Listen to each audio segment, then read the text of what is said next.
May. What do you want to do tonight? The same thing we do every night, Pinky. Try to take over the world.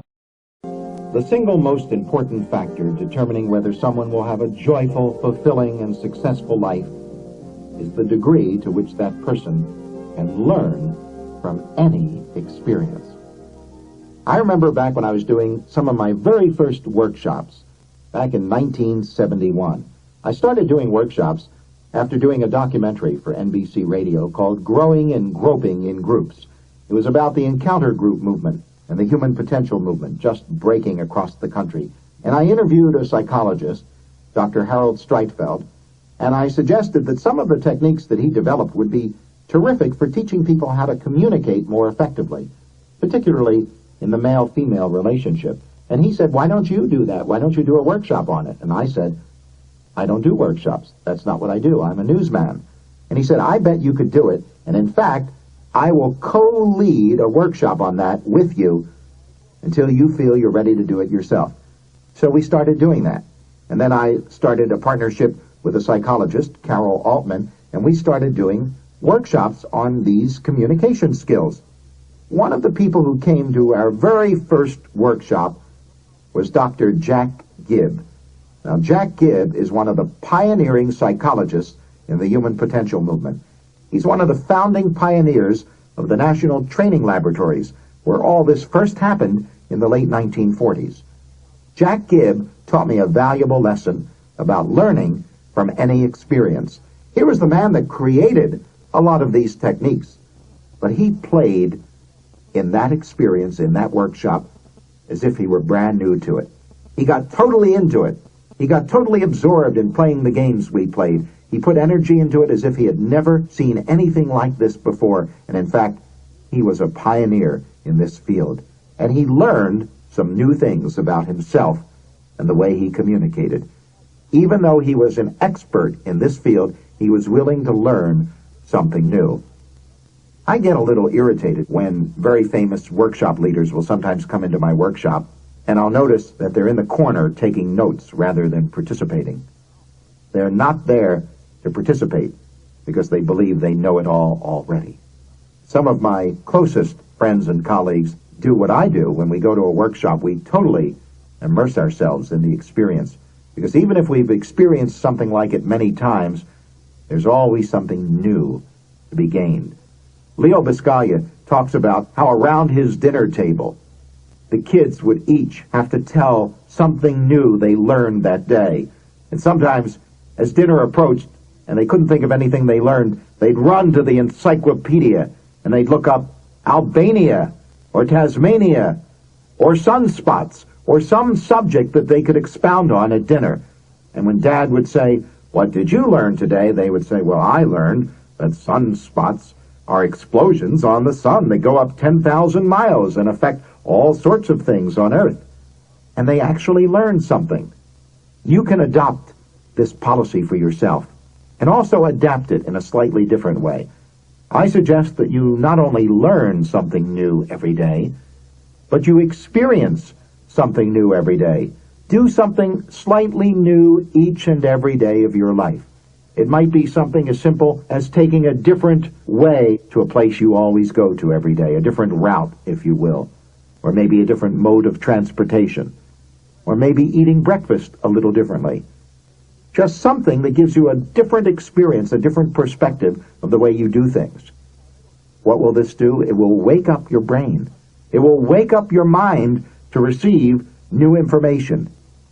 You will startle yourself into paying attention.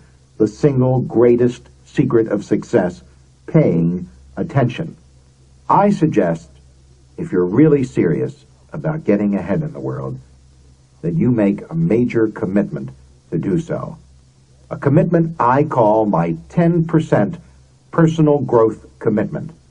I challenge you in the next year to use 10% of your income and your time devoted to learning and growing. You might take workshops, go to classes, buy self-help books, buy motivational tapes, whatever it takes to increase your learning. We spend so much money on other things. We spend more money sometimes on our hair, on fixing up our homes, on fixing up the car, than we do on feeding our mind. Isn't your mind worth 10% of your time and your money? If you're serious about changing, you'd better get serious about learning. And of course, one of the most powerful tools in learning anything is the one you're using right now. Cassette tapes. What a gift. What a transformation in the way we've learned. I suggest that you get one new cassette tape into your life every single week of your life. That means a new 6-cassette album every 6 weeks. A modest investment, a small part of that 10% personal growth commitment, but a valuable part. And adopt that one cassette. After you listen to this album, start with cassette number 1 and spend an entire week listening and absorbing. You know, we are now paying $4,000 to $5,000 for a year of college. That same amount of money will buy you 100 tape albums, 600 cassettes, 10 years of education. Each one of those years much more powerful because you're in charge of it. You can repeat it over and over again until you get it. Much more powerful than any college instruction. Repetition is the key to success and one of the greatest secrets of learning. Simple repetition. I suggest that the first time you listen to any tape be a get acquainted period. Don't have any expectations or demands on yourself or on the person speaking. Acquaint your subconscious mind with the basic ideas contained on the tape and get some of the messages that will most relate to you and your specific goals. Because the best tapes are giving you positive messages. They're helping to lose that negative voice in a crowd of positive voices. And once you've heard all the words and have gotten the message, listen again. I mentioned the Leo Biscaglia tape that I've heard about 250 times. Every time I hear it, I learn something new. Your subconscious mind needs the magic of repetition to complete the act of reprogramming negative thoughts with positive ones. You've gotten the negative messages over and over again and have refed them to yourself over and over again for many years. A one-shot dose of any positive message or positive information isn't going to do the job.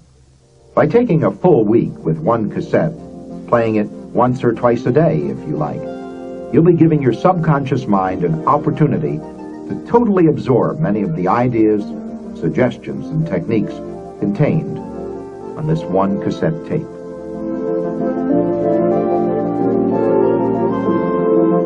I want to tell you about a friend of mine, Roger Gewald.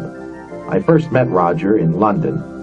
He came to my Money Love training there, a 3-day workshop I did in 1984, the first of several that I've done in England. And let me tell you that he came to that workshop with 18 months of financial dissatisfaction and reverses. And within 4 months, he became a millionaire. And he says the most valuable thing he got out of that workshop was the idea of listening to cassette tapes. Motivational, inspirational, educational cassettes. He bought my first tape album and listened to it over and over again and ordered lots of others from places like Nightingale Conant. And he came up with a strategy that I want to share with you. After he got the message at a conscious level, he got a little speaker and placed it on his desk.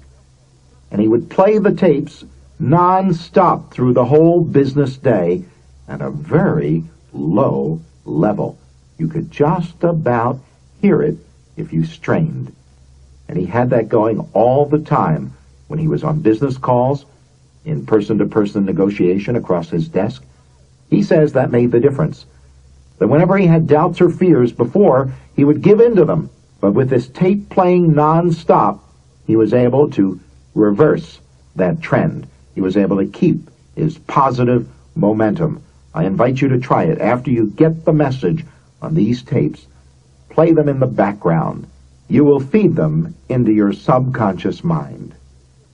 I want to suggest some other ideas on strategies for effectively using the information you get on these and other cassette tapes. One is to write a short essay, up to 100 words, on what you've just heard that seems useful and important. Just listening to 10 minutes, a segment of one side of one of these cassettes, what seems most important. It helps you focus in. Not only that, but it engages your psychomotor process, that part of your brain involved in writing, the muscles of your body associated with writing. They're brought into the learning and reprogramming effort. This reinforces the whole motivational program. Writing a single sentence about what you've just heard, expressing the basic idea in your own words, can be a very powerful, positive action. Or you could record it on a little tape recorder. You can bring along a blank tape whenever you're listening to a motivational tape, and you can record your own thoughts and opinions and ideas stimulated by that tape. The people who seem to get the most out of life and all it has to offer are those who plunge into any learning process with imagination, energy, and a determination to savor every single drop of value over and over and over again, like the Eskimos use the whale, every inch of it. This tape is a valuable tool, and if you just stop and give yourself the task of coming up with a new way of listening, a new way of using it, you will find your imagination will deliver. I have another suggestion for listening to a cassette tape and getting a different experience of the information. And please do this with my tapes. I'd like to just have the experience of knowing you're getting this much pleasure while you're listening. Get a full body massage while listening to the tape. It will take you to a new level of relaxation and awareness. The message will go to an even deeper level of your subconscious mind. I get so much value out of listening to the tapes in my vast collection of motivational tapes. I even listen to my own tapes because I get something valuable out of listening to my own words. I think we each have something valuable to teach ourselves. And I have a suggestion that might be the best and most effective strategy of all for using the material on these and other cassette tapes. Once you think you know the information, and they tell us that you have to listen 21 times until you really receive it at a deep level of awareness. Once you've done that, once you think you really know my words and what I'm saying, so you could almost finish my sentences for me, do exactly that. Listen to 10 minutes of me and turn off the tape recorder and then record your own version of what I just said. And I'll tell you something, you will simulate your own ideas. What you will put on that tape won't be just my ideas. They will be filtered through your own experience and knowledge. You know, I'm always surprised when someone comes up to me and says, I listened to your tape, or I read your book, or I went to your seminar, and when you suggested such and such, it changed my life, and I've been doing it ever since, and it's been very successful. And I look at them and I realize I never suggested such and such. It was something they suggested to themselves, stimulated by something I said. And they weren't giving themselves enough of the credit. Give yourself enough of the credit. Do this whole album in your own words when you've got it down pat.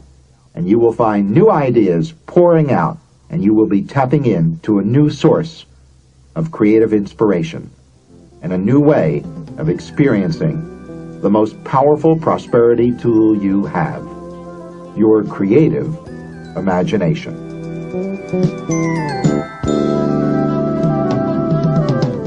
One of the great teachers on this planet, and somebody who is always learning every single day of his life, is Ray Bradbury. He is so much more than a writer. He is a real inspiration to other writers and anybody in any creative endeavor. He suggests a strategy for tapping your creative mind and waking it up to a new level of awareness. He suggests that before you go to bed at night, you read one short story, one poem, and one essay. And you can do this in 15 minutes or 20 minutes. If you do this for a month, I guarantee you will be a slightly different person at the end of that month. And you will be awakened to new creative energy in your life. One short story, one poem, and one essay. You need to tap into your brain at some new levels of creative awareness. And it's one way to do it.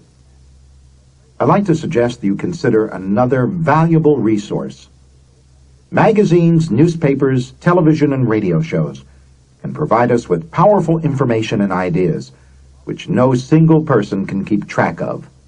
And one amazing source of material is the television talk show. 50 years ago, hardly anyone ever got to see or hear a millionaire. Now they're everywhere, day or night. You can listen to their success stories, study their manner, realize they're only human. Several years ago, for example, Merv Griffin featured 5 self-made millionaires, and the 5 all agreed that one thing they all had in common was tenacity. Anastasios Kyriakides was a great example of this. Here's a Greek immigrant having trouble learning English. He looked at a pocket calculator and he asked himself, why couldn't this be used to translate language as easily as to compute numbers? By the time dozens of people told him why it couldn't be done, he had a patent. He's the multi-millionaire founder of the company that produced the Lexicon handheld pocket translator. Kyriakides says his mother told him, America's the land of opportunity. And most important, he believed her. Did your parents tell you this is the land of opportunity? Or were you told how hard it is to get ahead today, how important it is not to take chances? Kyriakides said, so many people have good ideas and don't pursue them. Priceless information on talk shows. I have 6 strategies I want to suggest when watching a millionaire on a talk show. Whether it's a business person or an entertainer, they're on every single day and evening. Number 1, tape the conversation or take notes, underlining the phrases that seem most important to you. Number 2, ask yourself this question: what do I like most about the way this person presents himself or herself? Number 3, ask yourself, what do I have in common with this millionaire? Number 4, create your own answer to at least one question the millionaire answered, that the television talk show host asked. Create your own answer and compare the 2 answers. Number 5, if you could spend 1 minute with this person to ask their personal advice, what would you want to know? Formulate a question you would ask them. And number 6, if you had to change something you are now planning, or you had to plan something new based on what you've just heard during this interview, what would it be? Write it down. The ability to learn, absorb, and be inspired. We have untold opportunity in this country to hear how it's done. I think sometimes you could get more value out of staying home and watching millionaires on talk shows than going out and hustling and bustling for an entire week. Try it.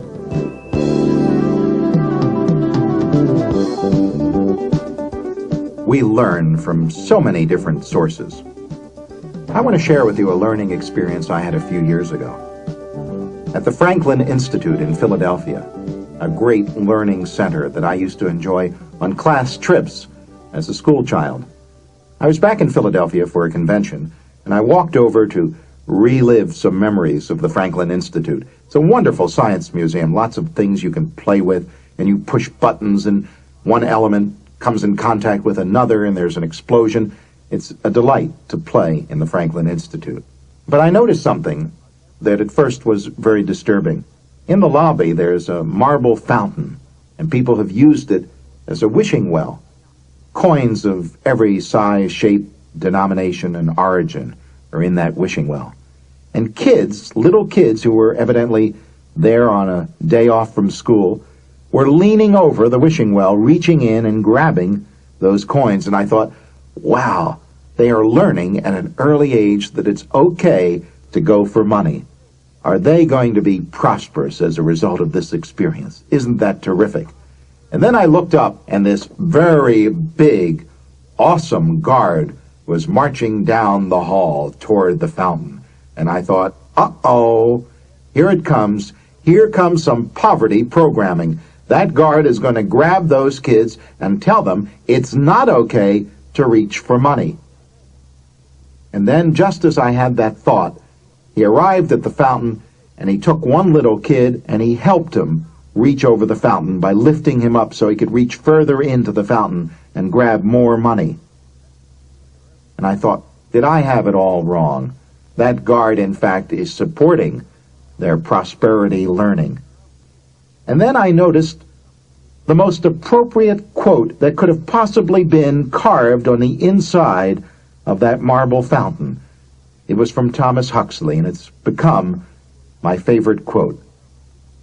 Sit down before fact as a child. Be prepared to give up every preconceived notion. Follow humbly wherever nature leads, or you will learn nothing. Sit down before fact as a child. Have that childlike sense of wonder and curiosity. Be prepared to give up every preconceived notion. How can you learn if your mind is filled with preconceived notions? There's no room for the new ideas. Follow humbly wherever nature leads. Sometimes we don't know all the answers. We just have to follow the natural course of events, or you will learn nothing. What are you willing to learn? One of the tools I suggest for powerful learning is what I call a power list. And we will talk about several different lists throughout the program. A strategy I suggest you try out on your own is to make a list of 100 things you've learned in your life. Now, 100 sounds like a very big number, and you might have to stretch your imagination. You don't have to do it in one sitting. You can take a week or two or even a month to complete your list of 100 things you've learned. What you'll find is that you will start to come up with things you forgot you learned, ideas and powerful teachings that perhaps you let go of. And as you get to 10 or 20 or 30, you will start to tap into your memory, and you will remember some wonderful things that you've learned. I remember something my mother taught me. I didn't even know how powerful this was as a learning vehicle.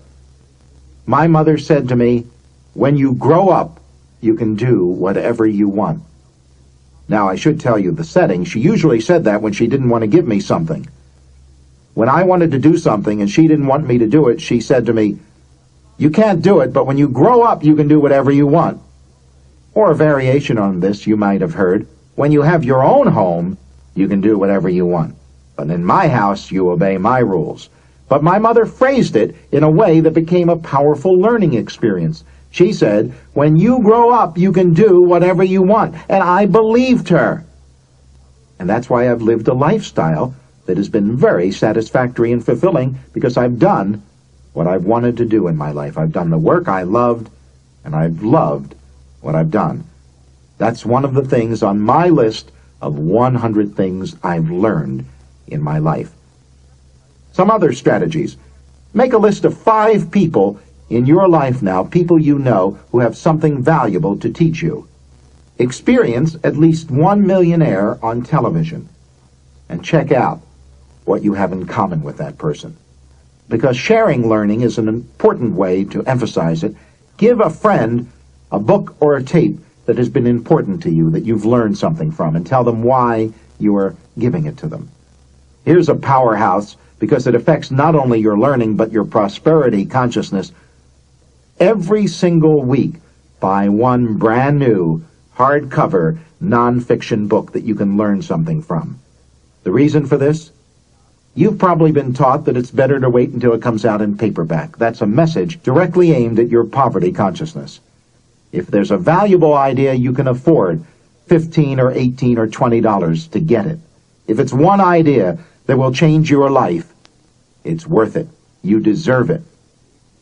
And you will teach yourself a new respect for your own mind if you're willing to use this money every week to buy a book that's important to you.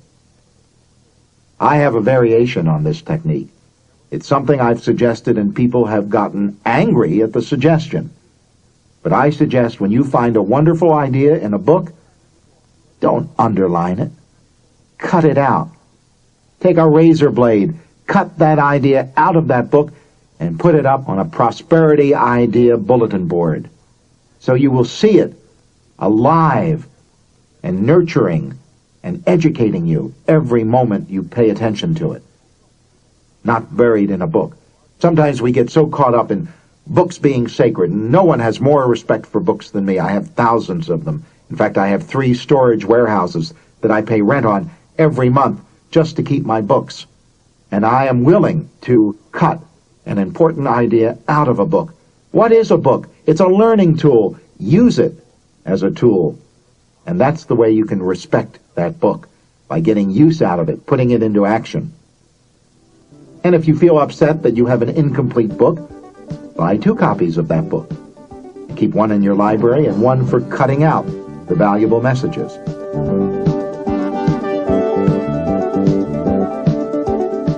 Whatever you do, realize your mind is your most powerful ally for success. Up to now, your subconscious mind has been a battered child. A lot of negative thoughts being fed in. You can change that all beginning right now. Prosperity learning is having an open, flexible, and excited mind. Albert Einstein once said, "Imagination is more important than knowledge." Knowledge combined with imagination and wisdom in using that knowledge will lead you to the greatest successes of your life, and you do deserve them.